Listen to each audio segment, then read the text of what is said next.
하나님의 말씀은 열왕기 하 23장 1절에서 3절입니다. 다 같이 일어나셔서 한 목소리로 같이 읽겠습니다.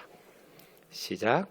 왕이 보내 유다와 예루살렘의 모든 장로를 자기에게로 모으고 이에 왕이 여호와의 성전에 올라가매 유다 모든 사람과 예루살렘 주민과 제사장들과 선지자들과 모든 백성이 노소를 막론하고 다 왕과 함께 앉으라.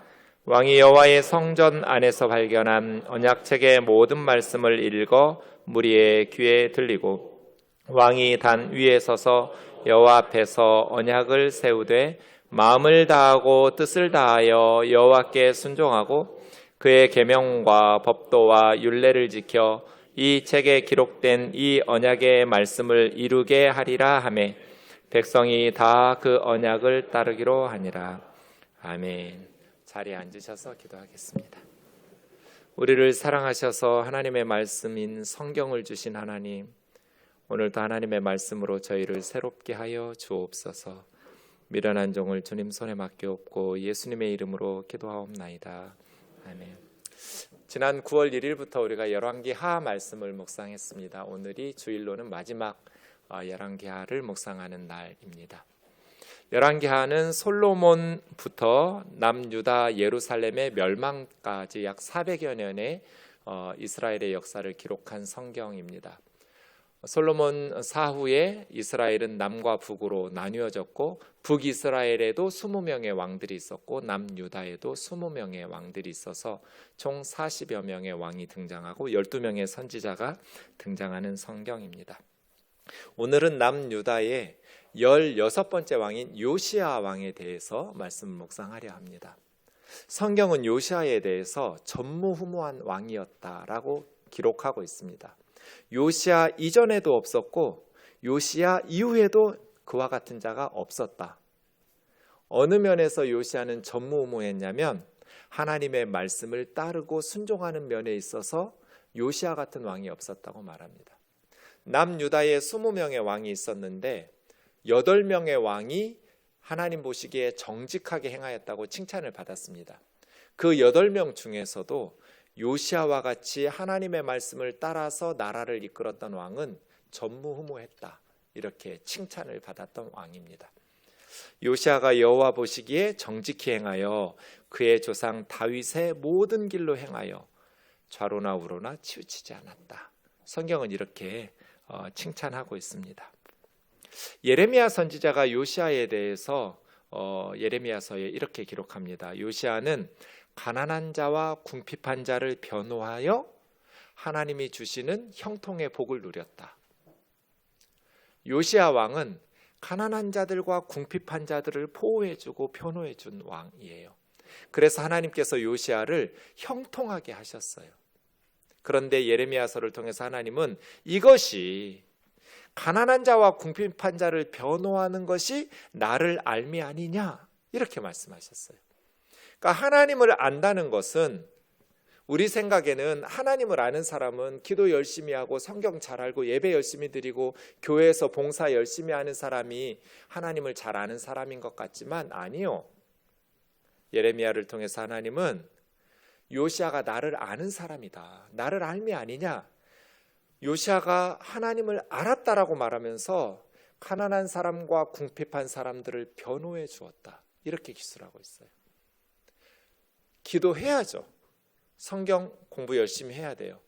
그런데 그것이 하나님을 아는 것이 아니라 그렇게 기도해서 하나님의 말씀을 열심히 공부해서 예배 열심히 드려서 가난한 자들과 궁핍한 자들을 변호하고 보호하는 삶을 살았다는 것이죠. 그것이 하나님을 아는 사람이라고 말할 수 있습니다. 요시야, 하나님을 알았던 사람, 이렇게 성경은 표현하고 있습니다.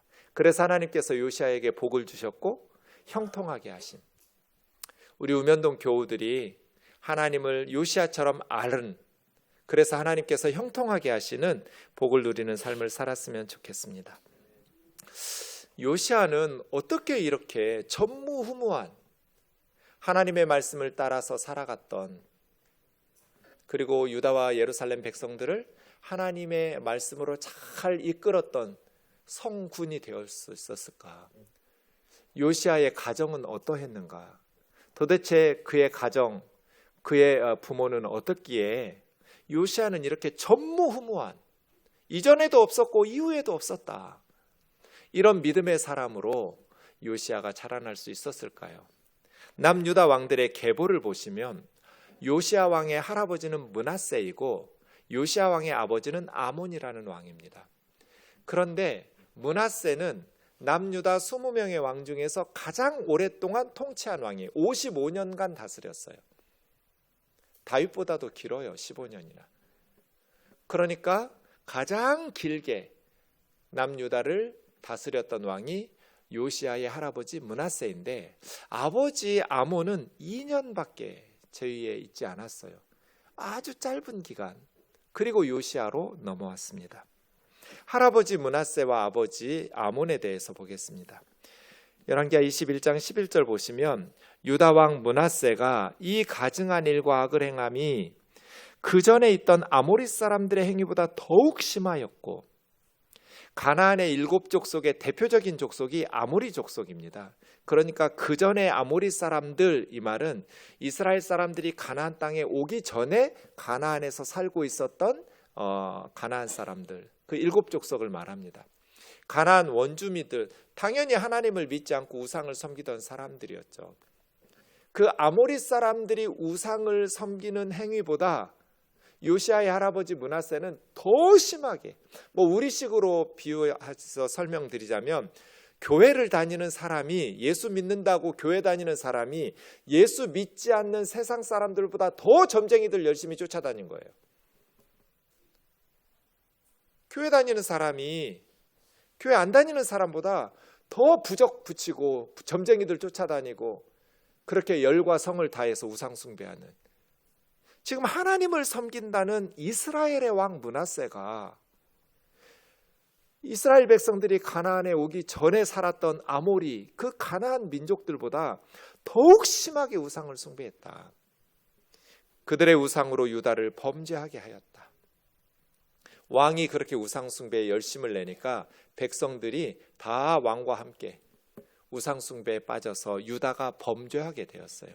16절에 보면 므낫세가 유다에게 범죄하게 하여 여호와 보시기에 악을 행한 것 외에 무죄한 자의 피를 심히 많이 흘려서 예루살렘 이쪽에서 저쪽까지 가득 차게 했다. 영적으로 타락해서 우상 숭배했을 뿐 아니라 므낫세 55년의 통치 기간 동안 무죄한 사람들의 피를 심히 많이 흘려서 예루살렘 이 끝에서 저 끝까지 가득하게, 성경에 이런 표현이 없어요. 악한 왕들 많았어요. 그런데 예루살렘 이 끝에서 저 끝까지 죄 없는 사람들의 피로 가득 차게 했다, 이런 표현이 없어요. 그러니까 므낫세는 가장 악했던 왕이에요. 이스라엘의 모든 왕들보다 가장 오랫동안 통치하기도 했지만 가장 악했던 왕, 가나안 사람들보다 더 우상 숭배에 열심을 냈던 왕, 그리고 죄 없는 사람들, 자기 백성들의 피를 심히 많이 흘려서 예루살렘 이 끝에서 저 끝까지 가득하게 만들었던 왕 므낫세입니다.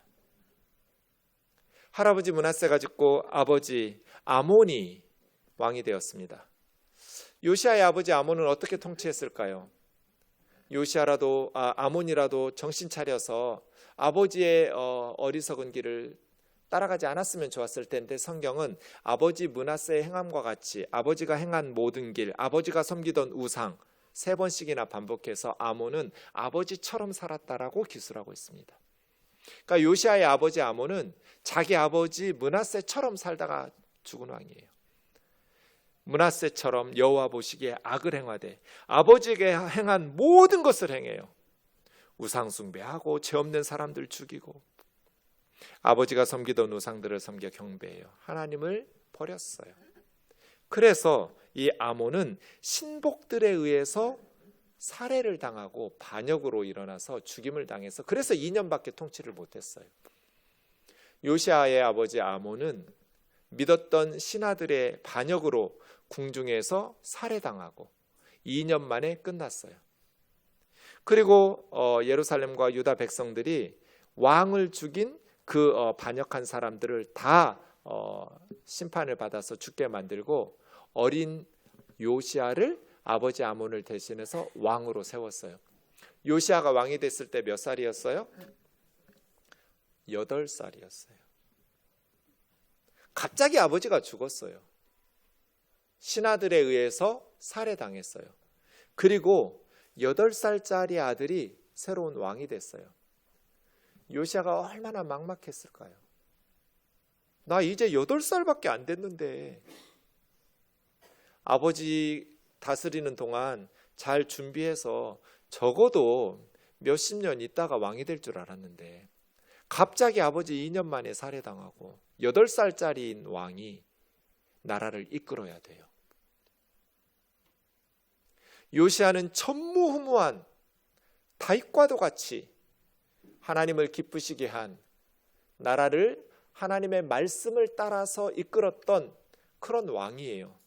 그런데 요시아의 가정이 정말 하나님 보시기에 말씀에 순종하면서 경건하고 행복한 가정이었는가? 그렇지 않아요. 할아버지 통치하는 55년, 아버지 통치하는 2년, 요시아의 가정은 영적으로 가장 어두웠던 시기예요. 그리고 아버지가 갑자기 살해당하면서 8살 때 왕 위에 올랐던 사람이 요시아예요. 그래서요, 우리의 인생을 우리 스스로 각자 책임 있게 살아야 돼요. 요시아처럼 칭찬받은 왕이 없어요. 정말 하나님을 기쁘시게 한 경건한 왕이에요. 하나님 말씀에 따라서 순종하면서 바르게 말씀대로 살아갔던 왕이 전에도 없었고 후에도 없었어요. 그런데 요시아의 할아버지와 아버지는 전에도 없었고 후에도 없을 만큼 우상숭배자였어요. 그리고 전에도 없고 후에도 없을 만큼 무죄한 자들의 피를 심히 많이 흘려서 예루살렘 이 끝에서 저 끝까지 가득 채웠던 왕들이에요. 이렇게 악하고 패역한 할아버지와 아버지 밑에서 요시아는 자기 스스로를 바르게 세운 거잖아요. 그래서 우리는 우리의 삶을 책임 있게 살아야 된다. 아버지 원망하고 부모 탓하고 이렇게 원망하면서 낭비할 시간이 없어요. 하나님께서 여러분에게 불우한 가정을 주셨다면 태어나 보니까 말도 안 되는 아버지가 아버지래요. 정말 이놈의 집구석에 하나님이 나를 왜 보내셨는지, 나를 정말 얼마나 미워하셨으면 이런 집구석에서 태어나게 하셨을까 원망스러울 만큼 태어나 보니 그렇다면 하나님께서 여러분을 미워해서가 아니에요. 저와 여러분을 더 신뢰하셨기 때문이에요. 네가 너희 가정을 행복하게 만들어라. 네가 너희 가정을 믿음 안에서 바르게 세워라. 하나님께서 저와 여러분을 더 신뢰하고 믿어주신 거예요. 여러분의 남편이 모자라면 하나님이 나를 미워하셨다라고 해석하지 말고 하나님이 나를 너무 믿으셨네 이렇게 해석하시면 돼요. 하나님 도대체 나를 얼마나 믿고 신뢰하셨으면 이런 남자하고 살라고 하셨을까? 그게 정답이에요. 하나님 미워하신 게 아니에요. 하나님께서 요시아가 미워서 요시아를 사랑하지 않으셔서 이런 집에서 태어나게 하신 게 아니에요. 하나님께서 요시아에게 내가 너에게 부탁한다. 너희 나라를 부탁하고 너희 가정을 부탁한다고 믿고 맡기신 거예요. 여러분에게 연약한 자녀나 아내를 맡기셨다면 하나님께서 여러분을 사랑하지 않으신 것이 아니라 여러분을 신뢰하고 믿으신 거라고요. 내가 우리 가족을 지켜야지. 우리 아내와 우리 자녀들을 내가 지켜내야지. 그런 사명감을 가지고 다른 행복한 가정의 아이들보다 몇 배 더 기도하고 몇 배 더 노력하시면 돼요. 하나님은 우리를 미워하셔서 그런 가정에서 태어나게 하신 게 아니에요. 하나님께서 우리에게 사명을 주신 거거든요. 요시야 보세요. 할아버지가 므낫세예요. 아버지 아몬이에요. 8살에 아버지 암살당하고 8살짜리가 나라를 이끌어가야 되는 왕이 됐어요. 하지만 요시야는 전무후무한 하나님을 기쁘시게 한 통치자로 인정받고 칭찬받았어요. 저와 여러분의 삶을 하나님의 은혜 안에서 책임 있게 살아서 가정을 잘 세워나갈 수 있기를 주의 이름으로 축원합니다. 요시야가 8살부터 하나님의 말씀을 순종한 건 아니에요. 왕이 되자마자 지금 주변에는 다 할아버지가 세워놓고 아버지가 세워놨던 그러한 우상 숭배자들이 할아버지 뜻에 일치하는, 아버지 뜻에 일치하는 사람들이 포진되어 있었을 거잖아요. 기득권 세력들, 정치, 경제 모든 분야에서 우상 숭배자들이 그 자리를 차지하고 있었을 거예요. 바르게 말씀대로 살려는 사람들은, 무죄한 사람들이 다 피를 흘려서 제거되고 암살당하고 숙청당했을 거란 말이에요. 그러한 상황 속에서 8살짜리 왕이 무슨 일을 할 수 있었겠어요? 역대하 34장에 보면 요시야가 하나님을 비로소 찾기 시작했던 때가 왕위에 있은 지 8년 지난 후에 16살 되었을 때예요. 그러니까 8년 동안은 제대로 하나님 신뢰하면서 말씀대로 살아가지 못했어요. 8년이 지났을 때 어떤 계기로 이런 인생의 전환점이 됐는지는 모르겠어요. 성경에 기록하지 않아서. 그런데 왕위에 있은 지 8년, 16살 되었을 때 비로소 하나님을 찾기 시작했다고 그랬어요. 이게 요시야 인생의 전환점이 되는 순간이에요. 하나님을 찾았다는 건 뭐예요? 형식적으로 예배드리고 형식적으로 하나님 믿는 척하는 것이 아니라 이제 오직 하나님께 의지하면서 하나님 붙잡고 매달리자 이거거든요. 그 전에도 안식일에 예루살렘 성전 가서 예배했겠죠. 그런데 그렇게 말고 우리 조상 다윗의 하나님을 찾자라고 16살 되었을 때 작심하고 그때부터 하나님을 찾기 시작한 거예요. 그렇게 하나님을 찾기 시작하니까 바로 종교개혁을 단행한 거 아니에요. 종교개혁 할 때까지 몇 년 걸렸어요? 4년 걸렸어요. 20살이 되었을 때 이제 4년 동안 하나님과의 사귐이 축적됐잖아요. 하나님을 찾기 시작하고 날마다 하나님의 말씀과 하나님 앞에 기도하면서 하나님과 사귐을 나누면서 마음속에 하나님으로 인한 용기가 생겨서 20살 되었을 때 왕이 된 지 12년 만에 종교개혁을 단행해요. 유다와 예루살렘을 비로소 정결하게 하여 산당들과 아세라 목상과 아로새긴 우상, 부어 만든 우상들을 다 제거하고, 그러니까 우리가 하나님을 찾기 시작하자마자 막 종교개혁하고 이런 게 아니에요. 스텝 바이 스텝이 있어요. 하나님을 찾기 시작하면서 4년 동안 영성이 축적되고 힘이 생긴 거예요. 영적인 힘이. 여러분, 산당과 목상과 우상들을 제거하는 게 이게 쉬워요? 할아버지가 55년 동안 우상 숭배하도록 백성들을 이끌었는데 아버지 2년까지 하면 57년이잖아요. 57년 동안 나라가 온 유다가 성읍마다 우상 숭배가 드글드글 했었는데 할아버지는 자기 아들을 불살라다가 우상에게 바친 왕이에요. 므낫세는. 이런 식으로 우상 숭배에 가나안 사람들보다도 아모리 사람들보다도 더 열심히 우상 숭배했던 사람들인데 이것을 개혁하고 산당과 목상, 우상들 다 제거하는 게 이게 쉬운 일이냐고요. 목숨 걸어야 될 일이에요. 근데 요시야가 4년 동안 하나님을 찾기 시작하면서 영적인 힘이 생기니까 종교개혁을 단행하기 시작한 때가 20살이에요.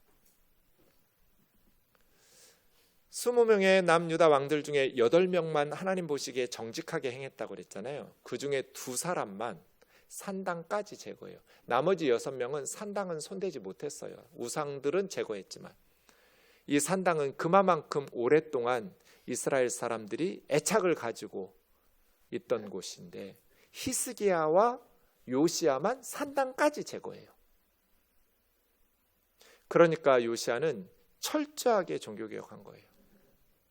그리고 나서 다시 6년의 시간이 흘러서 하나님께서 성전을 수리하다가 책을 발견하게 하셔요. 모세 율법 책을. 그러니까 우리도 하나님을 믿어야겠다, 난 이제부터 하나님을 찾아야겠다라고 결심하고 하나님만 바라보면서 집중하기 시작하면 우리 안에 있는 모든 우상 숭배적인 것들이 제거되게 돼요. 용기가 생겨서. 그리고 나면 이제 하나님께서 말씀을 주셔요. 그렇게 하나님의 말씀을 성전을 수리하다가 제사장 hil기야가 발견하고 서기관 사반에게 전달하니까 사반이 그 성경책을 가지고 요시야 왕 앞에서 읽어줬어요. 서기관 사반이 성경을 읽어주니까 요시야가 왕복을 찢었어요. 왕이 왜 옷을 찢으면서 탄식하면서 슬퍼했냐면 13절에 보면 우리 조상들이 이 책의 말씀을 듣지 아니하며 이 책에 우리를 위하여 기록된 모든 것을 행하지 아니하였으므로 여호와께서 우리에게 내리신 진노가 크도다. 그걸 깨닫게 됐어요. 성경 말씀을 읽어주는 신하의 말을 들으면서 이 왕이 충격적인 사실을 깨닫게 된 거예요. 이 말씀대로 그대로 역사가 이루어진 거예요. 우리를 위해서 하나님께서 기록한 이 말씀을 듣지 않고 우리 조상들이 행하지 않아서 우리를 향한 여호와의 진노가 이렇게 컸구나. 북이스라엘은 망해버렸잖아요. 우상 숭배하다가. 그 말씀대로 살았으면 살았을 텐데 우리를 위해서 기록하신 이 하나님의 말씀을 우리 조상들이 듣지 않고 행하지 않다가 나라 망하고 지금 남유다도 위기에 처하고 하나님이 우리에게 내리신 진노였구나. 말씀대로 살지 않은 하나님의 진노가 크도다. 이것을 깨닫고 왕이 너무 충격을 받고 슬퍼하면서 옷을 찢으면서 울고 통곡하고 하나님 앞에 회개하기 시작해요. 하나님이 보시니 요시야가 옷을 찢으면서 대성통곡을 하고 울어요. 이제 왕은 어떻게 해야 될까요? 그것이 오늘 본문이에요. 모든 원로들을 불러 모으고 예루살렘 성전에 모든 제사장, 선지자들, 백성들, 노소를 막론하고 나이 드신 분들, 어린 청년들, 청소년들 다 불러 모아가지고 자기가 들었던 하나님의 말씀을 낭독해서 백성들의 귀에 들려줘요. 그렇게 왕이 단위에 서서 여호와 앞에서 언약을 갱신합니다. 언약이라는 것은 결혼식 같은 거예요. 사랑하는 연인이 결혼식과 혼인신고 통해서 법적이고 공식적인 남편이 되고 아내가 되는 부부로 살게 되죠. 언약은 하나님과 사람들 사이에 공식적이고 법적인 관계를 설정하는 구체적인 방법을 언약이라고 그래요. 요시야가 이미 조상 때부터 맺었던 그 모세의 시내산 언약 10계명 받으면서 언약 맺었던 걸 다시 갱신합니다. 하나님의 말씀을 읽어드리면서 마음을 다하고 뜻을 다하여 여호와께 순종하자. 하나님의 계명과 법도와 율례를 지키자. 그리고 우리가 읽었던 그리고 들었던 이 책에 기록된 언약의 말씀을 성취하게 하자. 백성들과 함께 왕이 마음을 다하고 뜻을 다하고 그냥 겉으로 믿는 척하고 신용만 하는 게 아니라 온 마음을 다해서 하나님의 계명과 법도와 율례를 지키자. 그래서 우리를 위해서 기록해 주신 이 언약의 말씀이 성취되게 하자. 이루게 하자. 하나님은 우리 하나님이 되시고 우리는 하나님의 백성이 되고 하나님은 우리 아버지 되시고 우리는 하나님의 자녀가 되고 하나님은 우리의 왕, 우리는 하나님의 백성. 언약이거든요. 언약을 갱신하면서 이스라엘 백성들에게 하나님의 말씀을 따르도록 나라를 새롭게 합니다. 한 사람이 다윗의 하나님을 찾기로 전심으로 찾기를 시작했어요. 그리고 났더니 하나님께서 용기를 주셔서 종교개혁을 단행하게 하셨어요. 6년쯤 시간이 지났더니 다시 성전 수리하다가 율법책을 발견하게 하셔서 이제는 말씀으로 은혜 받게 하시고 모든 예루살렘과 유다 주민들이 모여서 하나님의 말씀을 따라 순종하자. 성심을 다해서 하나님의 말씀을 순종하면서 살아가자. 나라를 새롭게 하자. 언약을 갱신하면서 그들의 신앙의 대개혁운동이 일어납니다. 이것이 요시야의 통치였습니다. 그래서 요시야는 이전에도 없었고 이후에도 없었던 하나님의 말씀으로 예루살렘과 유다를 새롭게 만들어서 하나님을 기쁘시게 했던 왕이 되었습니다. 요시야의 종교개혁에는 두 가지 특징이 있습니다. 모든 종교개혁에는 이 두 가지 원칙을 따라야 성공할 수 있습니다. 첫 번째는 철저히 하나님의 말씀을 따라 개혁했다는 것입니다. 세상의 논리나 그 시대의 정신을 따른 게 아닙니다. 하나님의 말씀인 오래전 기록되었던 모세 율법의 정신을 가지고 그 시대를 새롭게 했다는 것입니다. 옛날 구시대의 유물 같은 거를 가지고 해 요즘 새로운 지식이 얼마나 많이 나오는데 아닙니다. 영적인 갱신과 종교개혁은 언제나 하나님의 말씀에서부터 시작합니다.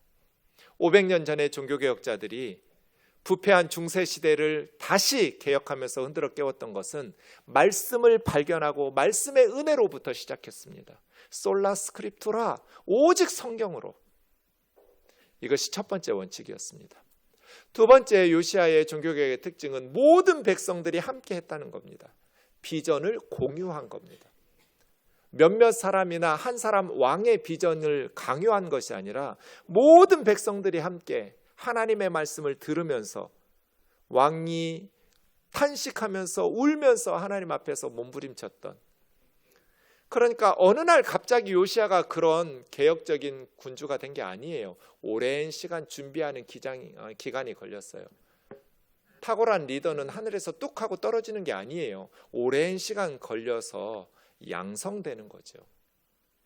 요시야도 그랬어요.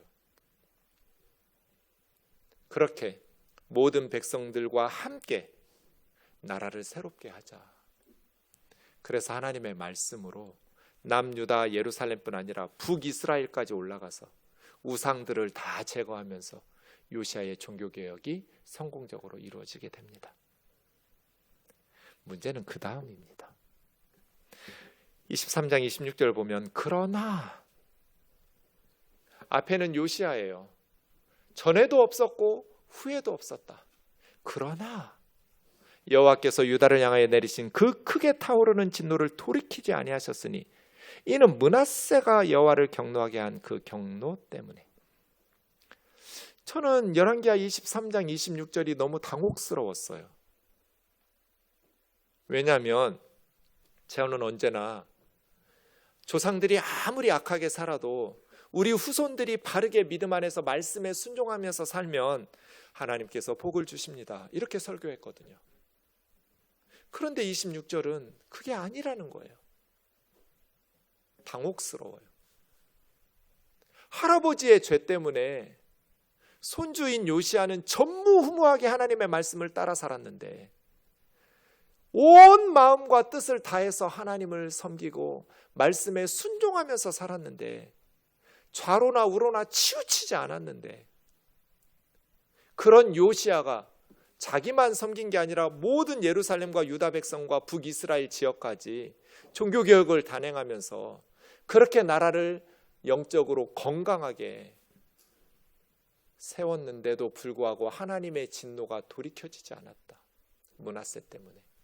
이걸 어떻게 해석해야 될까? 그 결과, 26절의 결과가 29절이거든요.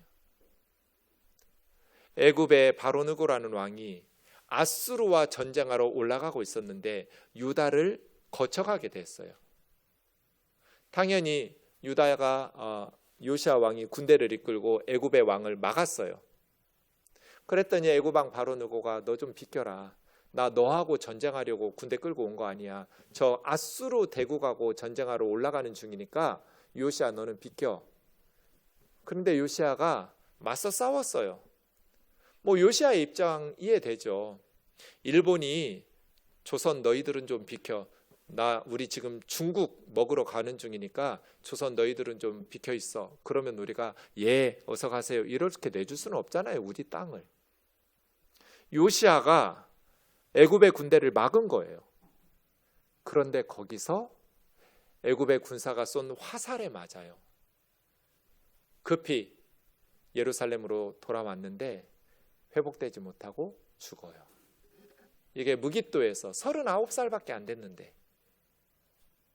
39살 아직은 더 나라를 이끌 수 있었을 텐데 그것을 성경은 므낫세가 여호와를 경노하게 한 그 모든 경노 때문에 요시아가 그렇게 하나님 앞에서 말씀에 순종하면서 경건하게 나라를 이끌었음에도 불구하고 타오르는 진노를 돌이키지 않으셨다. 여러분, 우리나라 현대사에 대해서 가장 균형 있게 전문가의 책을 읽고 싶으면 이슈 한국사라는 책을 읽으시면 돼요. 서울대 역사학과 교수예요. 박태균. 제가 이 책 읽으면서 내가 엉터리로 알고 있었구나. 우리나라 현대사를. 이걸 깨달았어요. 한 10여 년 전에 나온 좀 시간은 지난 책이지만 우리나라 현대사를 이해하기 위해서 가장 전문가의 바른 역사적 지식을 접할 수 있는 책이 이 책입니다. 이 책에 박 교수님 뭐라 말씀하셨냐면 역사는 언제나 현재 진행형입니다. 그렇죠. 역사는 언제나 현재 진행형이에요. 그렇기에 현재를 살아가는 우리는 역사를 아름답게 만들기 위해서 노력해야 합니다.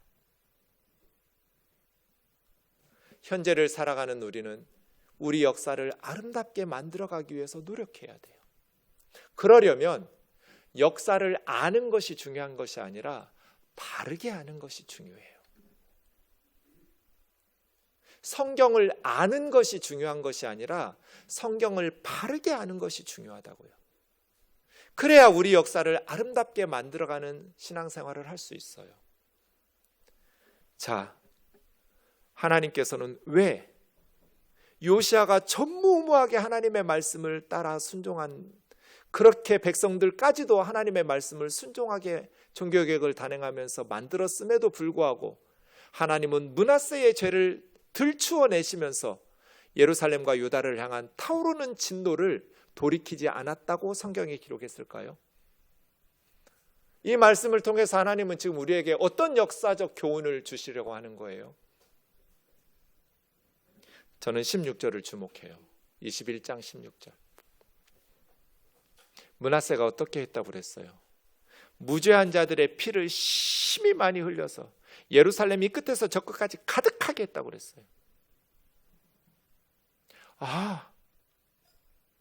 죄 없는 사람들의 피를 심히 많이 흘려서 예루살렘 이 끝에서 저 끝까지 가득하게 하면 아무리 다음 사람들이 하나님의 말씀에 순종하면서 바르게 살아도 나라는 망하는구나.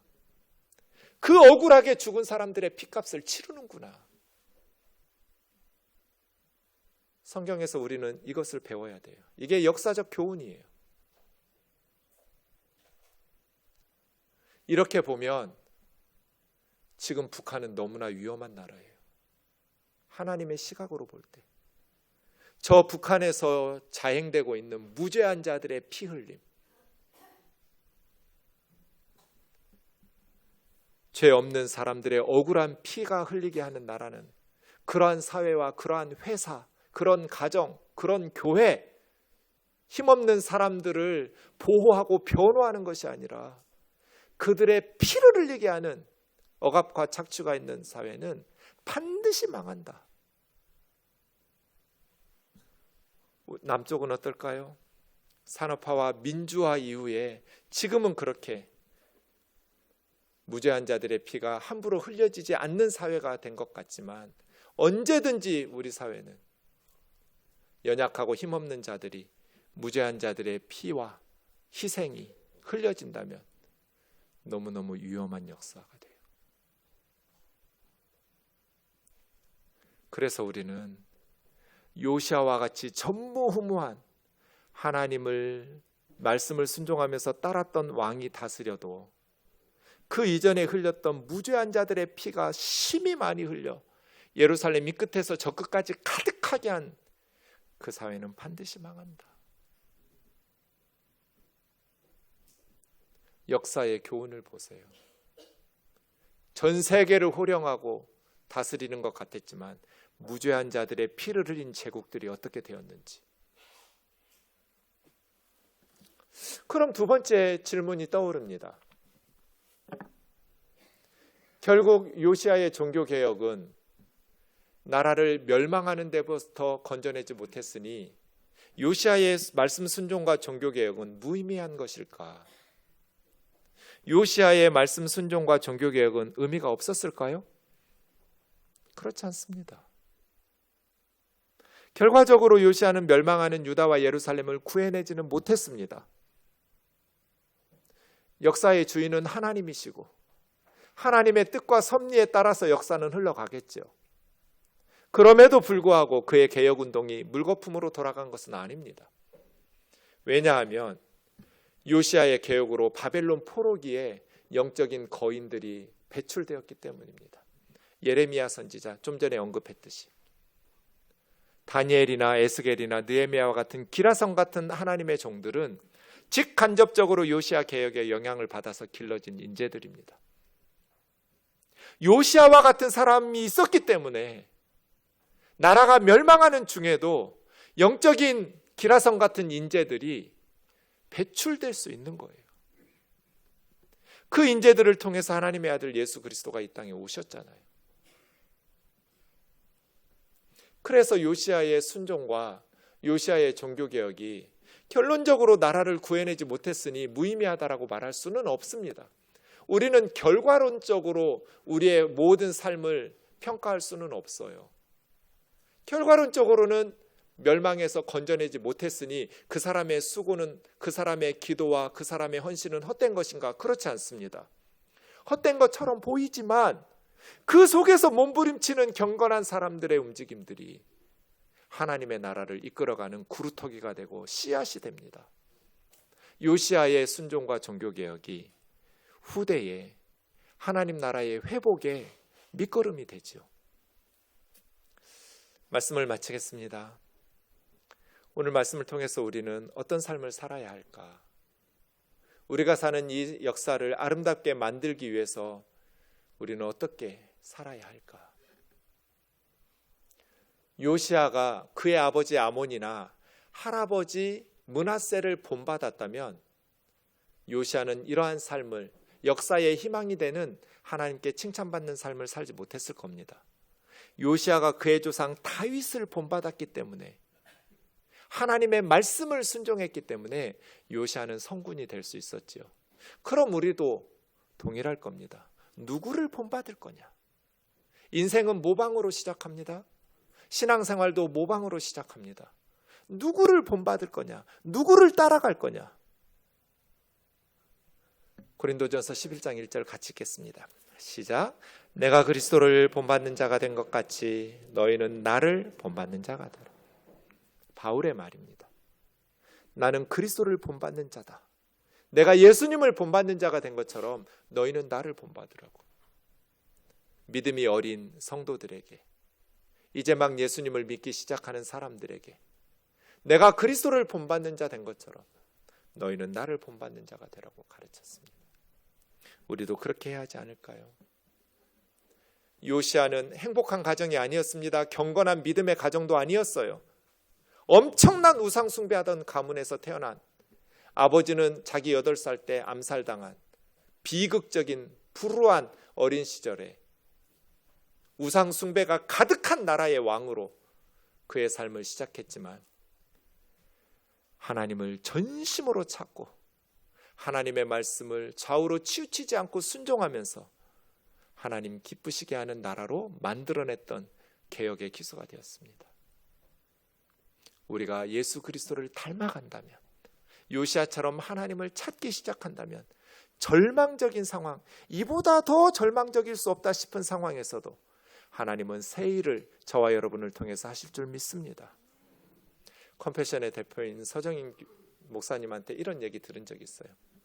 말도 안 되는 집에서 사는 아이를 보았어요. 너무나 너무나 가난한 나라 중에서도 제일 가난한 아이, 아무 소망이 없는 아이가 이제 컴패션에 연결돼서 교회에 나와서 공부를 시작하는데 그 아이에게 한 말이에요.